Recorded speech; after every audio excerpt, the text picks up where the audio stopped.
Siguro tama si James. Tinitigan siya ni Gareth, puno ng pangungulila. My heart would always find you. Kahit saang lupalop ng mundo, mahanap kita. Umiling siya, hindi alam ang sasabihin. Even after death, I would find you. I'd fight for my chance just to be with you again. Dahil mahirap at masakit mabuhay kung wala ka. Pero mahirap at masakit ding mabuhay para kay Alexandra kung nariyan siya.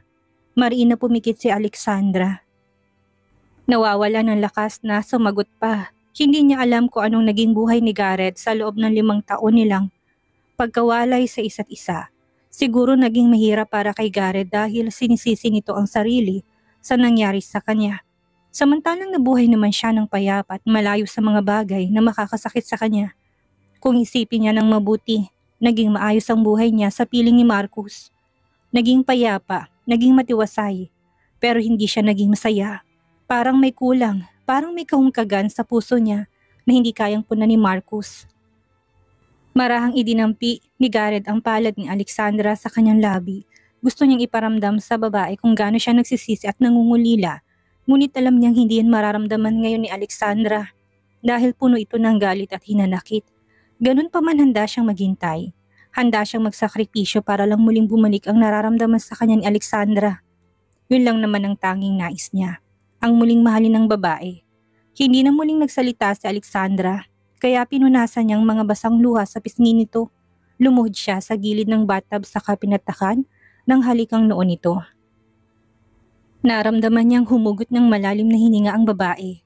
Marami pa silang panahon, may pagkakataon pa siyang bumawi. May pagkakataon pa siyang iparamdam kung gaano niya ito kamahal. Ayos lang kung isukli sa kanya ni Alexandra ay galit at puot. Ayos lang. Dahil alam niyang nararapat lang yun sa kanya. Hindi siya magrereklamo, maunawaan niyang pinanggalingan nito at sisiguraduhin niyang lulunasan niyang mga sakit ng kanilang puso. Hindi na siya pinagtabuyan ni Alexandra. Siguro napagod na rin siya dahil sa pag-iyak. Nang matapos tong maglinis ng katawan, kumuha siya ng tuwalya at roba. Una, ibinigay niya ang tuwalya sa babae at tinakpan itong hubad ng katawan. Bago niya ito alalayan na tumayo. Maingat niyang binuhat si Alexandra hanggang sa maiahon niya ito sa bathtub. Dahan-dahan niyang ibinaba sa tile sa mga paa nito habang inaalalayan pa rin ito nang hindi mawala ng balanse. Maayos na napalitan ni Alexandra ng roba ang tuwalya. Muli ay binuhat niya ang babae pabalik sa kwarto nito. Tumuloy siya sa harap ng malaking salamin at pinaupong babae sa medyo may kataasan ng upuan. Sinundan siya ng tingin ni Alexandra habang kinukuha niya ang blower. Isinaksak niya yun sa kainon. Siya nang nagpatuyo sa buhok ng babae habang pinagmamasdan naman siya nito sa refleksyon ng salamin. Malungkot siyang ngumiti habang tinitingnan ang mukha ni Gareth. Sobrang laki ng pinagbago nito. Malayo sa Gareth na nakilala niya noon. Sobrang matured na nitong tingnan. Tila marami ng karanasan sa buhay. Halata rin na marami ng pinagdaanan dahil hindi na mahanap ang ngiti sa mga labi. Nagangat ng tingin si Gareth. Tumingin din ito sa kaniyang refleksyon. Nagtamang kanilang tingin. Ang sabi, hindi raw kayang rumepлекta sa salamin ng totoong emosyon ng tao. Ang tanging makikita mo lamang ay ang ekspresyon ipinapakita ng mukha, hindi ang totoong emosyon. Ngunit sa pagkakataong ito, nakita niyang pagmamahal at paghanga sa mga mata ni Gareth, dahilan para mapaiwas siya ng tingin. Biglang bumukas ang pinto, nagmamadaling pumasok na tumatawa sa kanyang likod at si Pablo na mukhang hinahabol ang batang babae. "Mommy!" Humahalakak si Athena nang maabutan to ni Pablo. Binuhat agad ng lalaki ang kanyang anak at saka kiniliti. "Stop, Tito Pablo! Stop!" Pigil nito habang tumatawa. "Put her down, Pablo," saway ni Gareth. Tumigil saglit sa pag-blow dry ng kanyang buhok. "Put me down!" Humagikik si Athena. Natatawa na pinagsabihan ni Gareth si Pablo. Ibinabangan ni Pablo si Athena. "Mommy!" Tawag ulit ng batang babae saka tumakbo palapit sa kanya. Ngumiti at halos kuminang ng mga mata dahil sa tuwa. "We have already talked to Damon," sumbong ni Athena. Kumunot ang kanyang noo. Agad siyang nagangat ng tingin kay Gareth. "What did you say, Athena?" Balik tingin niya sa anak. "I talked to Damon. He's with Daddy," nakangiting sabi ni Athena. "He's safe, Mommy. Don't worry. Soon we will see Damon again. Papa will get him soon." Umawang ang kanyang bibig, tinignan niya si Gareth. Sumeryosong mukha nito. Mamaya ko pa dapat sasabihin, Alexandra, kabado nitong paliwanag. Where is Damon? How is he?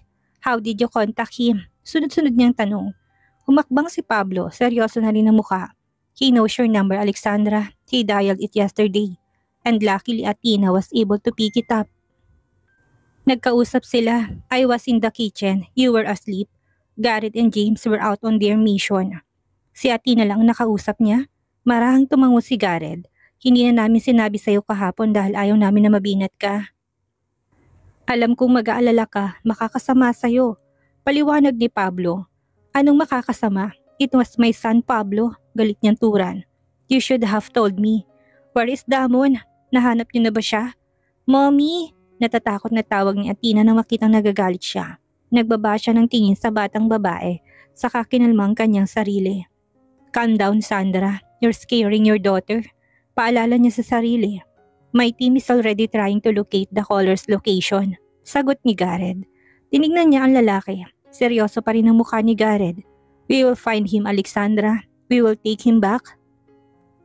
Pangako ng lalaki, mariin na tinikom ng Alexandra ang kanyang bibig. Heto na naman siya, ang espesyal na epekto ni Gareth. Kumakalma siya dahil sa mga pangako nito sa kanya. Siguro ganun nga yata, tanging si Gareth lamang ang makakagawa nito. Kayang bagyuhin ang kanyang mundo, ngunit kaya ding payapain ang naguguluhan niyang isipan. I want Damon to be safe, pakiusap niya. I want my son to be safe. I already want to see him, Dad. Pumasok si Damon sa kwarto. Nainuko pa ni Marcus, nakadapang lalaki sa kama, lasing na naman. Kahit na ganoon, umakyat pa rin si Damon sa kamarahang tinapik ang balikat ni Marcus. Dad! Marahang tawag ni Damon. Kagabi, cereal lamang ang kanyang kinain. Hindi pa sila nag-aalmusal. 9:00 na ng umaga at gutom na siya. Nang buksan niyang refrigerator sa kusina, wala nang laman kundi frozen meats. Hindi niya pa kayang magluto kaya gigisingin na lamang niya ang kanyang daddy para ipagluto siya. Daddy! Katamtamang lakas ang dinagdag niya para magising si Marcus. Dad! Ano ba? Galit nitong tanong. Nagmulat ng mga mata si Marcus at pinukol ng masamang tingin si Damon. Namumulang kanyang mga mata dahil sa kagigising niya pa lang. What do you need? Iritado niyang tanong na patras si Damon. Halatang natakot sa kanya naging reaksyon. What? Ulit niya, medyo napipikon dahil hindi nagsasalitang bata. 4:00 na siyang natulog kaninang madaling araw. Sumasakit pang kanyang ulo dahil sa hangover. Tapos gigisingin lang siya ni Damon. What do you need? Mariin niyang tanong saka sinubukang bumangon. Parang pinupukpok ng martilyo ang kanyang ulo dahil sa sobrang sakit noon. Nang makitang walang balak na sumagot si Damon, hinawakan niya malit nitong braso saka bumaba silang dalawa sa kama. It hurts? Mahinang daing nito. Hindi halos marinig ni Marcus. Next time, don't come to my room, okay? Bilin niya. Mas lalong nairita dahil kailangan niyang bumangon para lang paalisin ito. Daddy, I'm hurting! Dahil sa inis ni Marcus, hindi na niya halos namalayan na humigpit ng hawak niya sa maliit na braso ni Damon. Nang makarating sila sa pinto, tinulak niya palabas si Damon. Go back to your room, pagtataboy niya. Pumatak ang malalaking butil ng luha sa mga mata ni Damon. Hindi niya maunawaan kung bakit gano'n na lang kabilis nagbagong ugali ng kanyang daddy. Dati hindi naman to magagalitin. Hindi siya kayang saktan, ngayon para tong walang puso't hindi siya mahal. Dad, I said, go back to your room. Tinuro ni Marcos ang hallway. Patungo sa kwarto ni Damon. Don't wait for me to drag you. Banta ng lalaki. Napatras si Damon. Pilit nilunok ang kanyang mga hikbi. Ngunit hindi niya kaya. Gutom ng bata at natatakot pa. Malakas siyang umiyak at kagad na tinakpan ng kanyang mukha. You're bad! You're such a bad daddy! Galit na sigaw ni Damon. Kahit nakatakip pa ang kanyang mga kamay sa kanyang mukha, tumakbo na siya sa hallway palayo kay Marcus. Naningkit naman ang mga mata ni Marcus, sinusundan ng tingin si Damon. Habang tumatakbo pabalik ng kwarto nito, wala siyang maramdaman kung hindi ang pagkamuhi. Kagabi pa siya problemado, tapos dumadagdag pa si Damon. Ang buwisit na batang ito, hindi siya makapag-process ng kanyang passport at plane ticket dahil lalabas sa system ang kanyang impormasyon. Nalaman niyang lumabas na sa news center ang kanyang pagkakakilanlan. Pinaghahanap na siya ng mga pulis dito sa Mexico dahil sa kasong kidnapping. How did they find me in Mexico? Sabi pa ni Natalie. Paano sila nahanap? Sino nagsabi na nasa Mexico sila? Mabuti na lamang exclusive zone ang kanilang tinitirahan. Medyo liblib na rin at malayo sa sentro, kaya hindi kaagad mahahanap. Yun nga lang, mahirapan na siyang lumabas at bumili ng kanilang pangangailangan. Hinihilamos niyang palad sa kanyang muka. Wala na nga palang laman ng credit card ni Natalie dahil pinaputo na ng babae ang cards nito. Hindi niya pwedeng gamitin ng sa kanya dahil mas madali silang matutuntun kung mag-iiwan siya ng bakas. Nakakainis. Sobrang hirap magtago, lalo pat may kasama siyang bata. Si Cassandra at Domingo na lamang ang inaasahan niya. Nagkausap niya sila pero ang sabi ng babae, baka ilang araw pa bago ma-process ang fake passport at visa niya. Kinuha niya ang cellphone, mabilis na nagtipa para magpadala ng mensahe kay Natalie. Sa oras na mahuli siya ni Gareth, ikakanta niyang babae, hindi pwedeng siya lang ang magdusa sa kulungan. Kung magkasabwat naman sila noong una pa, kumirot ang kanyang sentido. Parang natutuyo ng kanyang utak, kaya binitawan niya ang cellphone saka naglakad palabas ng kanyang kwarto. Kailangan niya ng malamig na tubig. Samantalang si Damon nakasilip sa kanyang pinto, hinihintay kung bababa ng kanyang daddy. Nang makita niya itong nasa hagdan at pababa, nagtago siyang muli. Natatakot na baka makita siya. Hindi naman siya sinasaktan ni Marcus maliban lang kapag nalalasing to. Madalas siya nitong murahin at takutin, ngunit pagkakaumagat hindi na ito lasing, mabait na sa kanyang daddy. Mabilis siyang tumakbo nang makitang nasa baba ng lalaki. Narinig ni Marcus ang kakaibang ingay kaya nagangat siya ng tingin. Pero naisip niyang baka naglalaro lang si Damon at nililibang ang kanyang sarili. Huminga ng malalim si Marcus. Mahirap pakisamahan si Damon, lalo pat naiinis siya kaagad kapag nakikita ang mukha nito. Shit, kuhang-kuha ng batang yun ang mukha ni Gareth. Noon nagsasama pa sila ni Alexandra, hindi yun problema sa kanya. Kahit pa medyo napapansin niyang manang-mana si Damon kay Gareth, hindi na lamang niya yung dinidibdib. Ang mahalaga, siya ang kinikilalang ama ng mga anak ni Alexandra. Ngayon nag-iba na. Frustrated siya palagi kaya minsan kay Damon niya na ibubunton ang galit. Binuksan niyang refrigerator at kumuha ng malamig na tubig. Bago niya isara ang ref, napansin niyang nakabukas na karton ng gatas. Kumunot ang kanyang noo. Anong oras na ba? Si Damon bang nagbukas ng gatas? Dahan-dahan siya uminom habang nanunuot ang kakaibang sakit sa kanyang puso na akala niya naging bato na.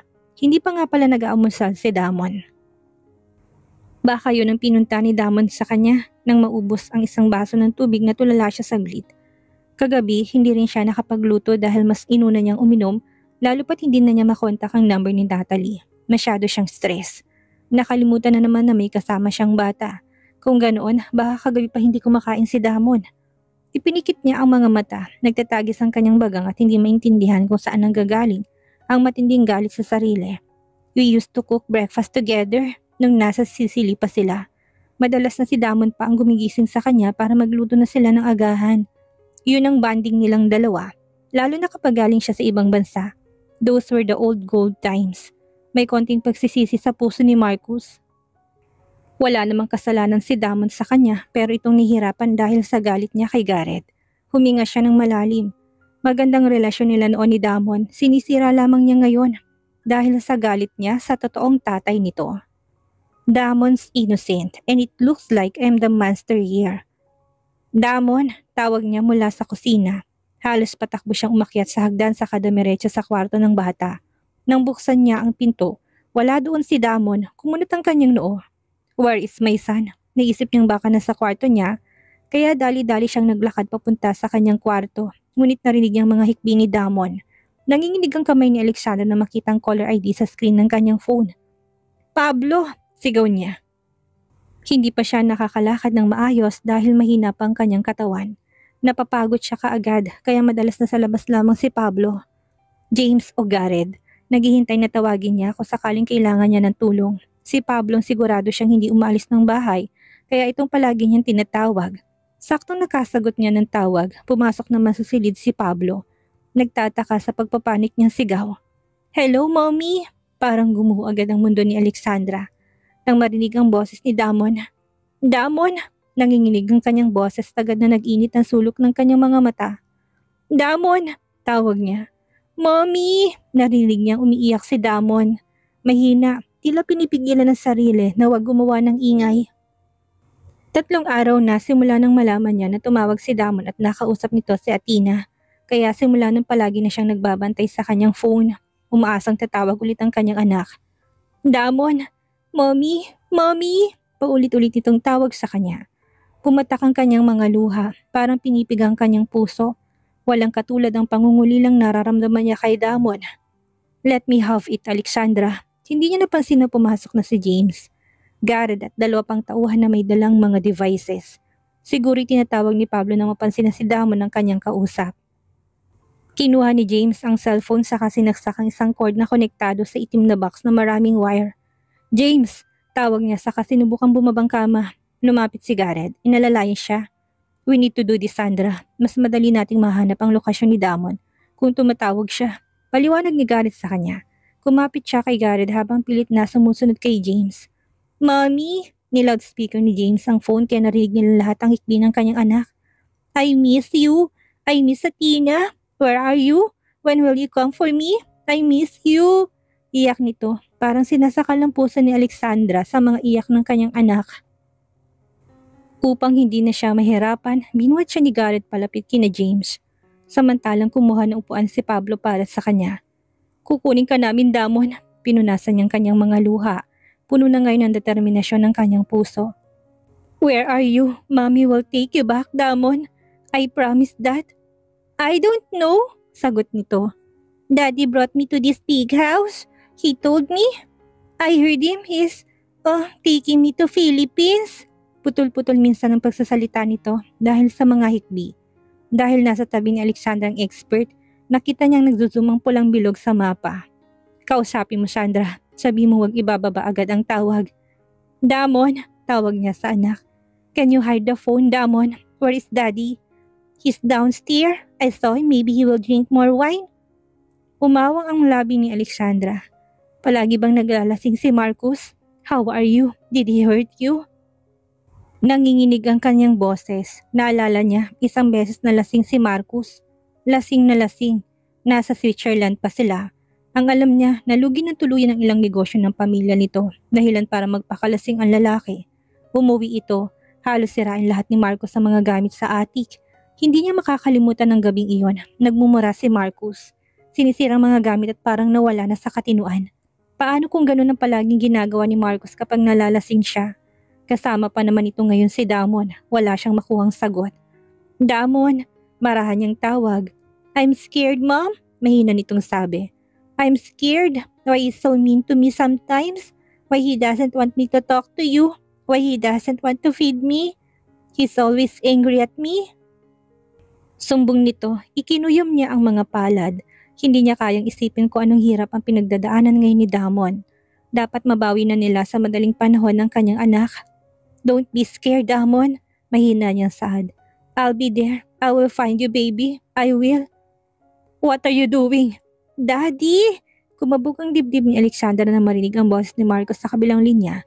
Naabutan nito si Damon. Daddy, Ters! Sigaw nito. Daddy! Ah! Marcos, tama na! Sigaw niya. Umiiyak na rin sa sobrang pag-aalala. Hindi niya alam kung anong nangyayari pero sigurado siyang nasasaktan si Damon. Marcus! Tawag niya. The line ended. Nanginginig ang kanyang kamay nang abutin niya ang phone at tinignan kung wala na talaga doon si Marcus. Did you pin the location? Madilim na tanong ni Garrett sa tauhan. Yes, sir. Puebla, Mexico. Sagot nito. That's it. Call your man, James. Dumiretso agad sa Puebla. Harangan lahat ng port train and bus station. Maging ang malapit na mga airport. Si Damon, baling niya kay Garrett. Hilom ng luhang mga mata. How about Damon? Baka saktan siya ni Marcus.